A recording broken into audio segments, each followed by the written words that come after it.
All right, so we're gonna move forward once again. Right there. Side of the vehicle. Side of the vehicle, everybody. Let's keep it going. Sorry. Get out of there. Get out of there. You got traffic behind you, buddy.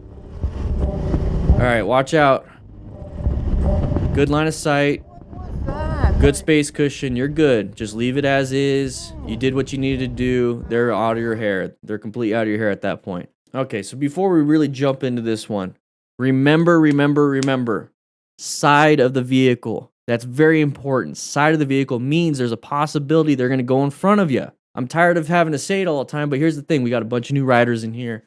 It's perfectly good. It's perfectly fine. Welcome to the class. Sign in.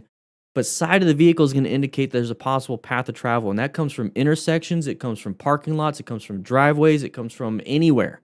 Be very careful with that. Once you see that, you go into orange stage. So we're going to be moving forward right here. And I have multiple concerns. I really do. You know, this person, if we started getting closer, we could have a possible path of travel if they merged into us in their blind spot.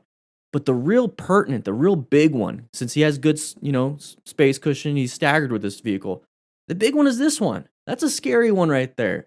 Especially when we have an open lane and Rob Johnson became a crew member. Welcome, baby. Okay, so I'm going to go into orange stage. I'm in yellow stage prior to this. Now I'm in orange stage, and I constantly switch back and forth. Yellow, orange, orange, yellow, orange. I do all that. Orange. We're going to be coming out here, and that's going to be scary because, look at, as soon as they come out, what do we have? We have no swerve to the left, and we can't accelerate through unless we do some crazy swerve and make our way out. That's scary. So what can we do? We can swerve to go into the Shoppers Drug Mart. You know, we might be able to do that. Pretty bumpy. Might launch us off the bike. Might lose balance and dump it. Or we can decelerate. This is our braking distance right here. Total stopping distance is perception, reaction, and then braking equals total stopping distance. So how is your braking? So when we see these motorcycle close calls and crashes, this right here, this image is what I look at, and I'm like, man, what do I need to practice to get myself out of this?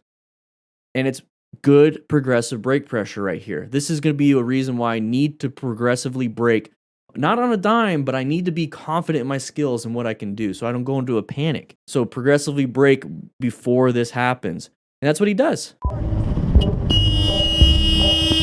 Now take a look. Look how, if this person was all the way out, we might have clipped him. So this is why we definitely need to practice our braking.